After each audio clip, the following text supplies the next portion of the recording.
ቅዱስ ሲናገር በትንቢተ ኢሳይያስ ምዕራፍ 40:27 ላይ ያዕቆብ ሆይ እስራኤል ሆይ መንገዲ ከእግዚአብሔር ተሰውራለች፣ ፍርድም ከአምላኬ አልፋለች ለምን ትላለህ? ለምን እንዲህ ትናገራለህ? አላወክም? አልሰማይም? እግዚአብሔር የዘላለም አምላክ የምድር ዳርቻ ፈጣሪ ነው። አይታከትም፣ አይደክምም፣ መስተዋልም አይመረመርም። ለደከሙ ኃይልን ይሰጣል፣ ብርታትን ይጨምራል። እግዚአብሔርን ግን በመተማመን የሚጠባበቁ ኃይላቸው ምን ይሆናሉ? ያድሳሉ ይላል። ሄሎ እግዚአብሔር አምላክ የታመነ አምላክ ነው። እግዚአብሔር ላይ እኛ እምነትን ስንጥል እግዚአብሔር ላይ ባለው እምነትን አሳልፈን በምንጥልበት ጊዜ እግዚአብሔር አምላክ ያደርጋል። ዛሬም በተለያዩ አቅጣጫ በተለያዩ ሁኔታ እግዚአብሔር ለብዙዎች ተስፋ ቃል ገብቶ ያለ በተስፋ ቃላችሁ ጽናትን ያጣችሁ መልእክቱ እናንተ ነው።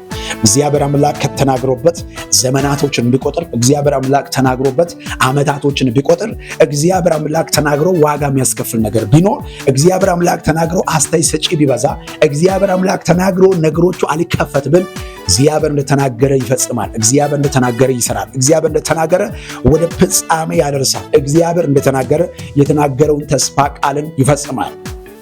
አዎ እግዚአብሔር ተናግሮ እያለ ብዙ ነገሮቻችን ሊያልፍብን ይችላል። ብዙ ትችቶችን፣ ብዙ ተስፋ መቁረጥን፣ ብዙ አስተያየት በእኛ ህይወት ውስጥ ሊሻገር ይችላል።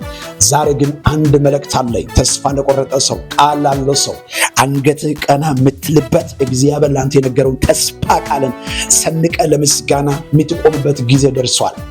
መጽሐፍ ቅዱስ ሲናገር በመንኮርኮር ይሰራ ነበር ይልና እየሰራ በእጁ ተበላሸ ይላል።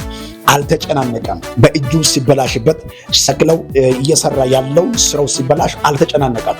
የሚገርም ነገር እንደወደደ አድርጎ መልሶ ሌላ ዕቃ አድርጎ ምን አደረገ?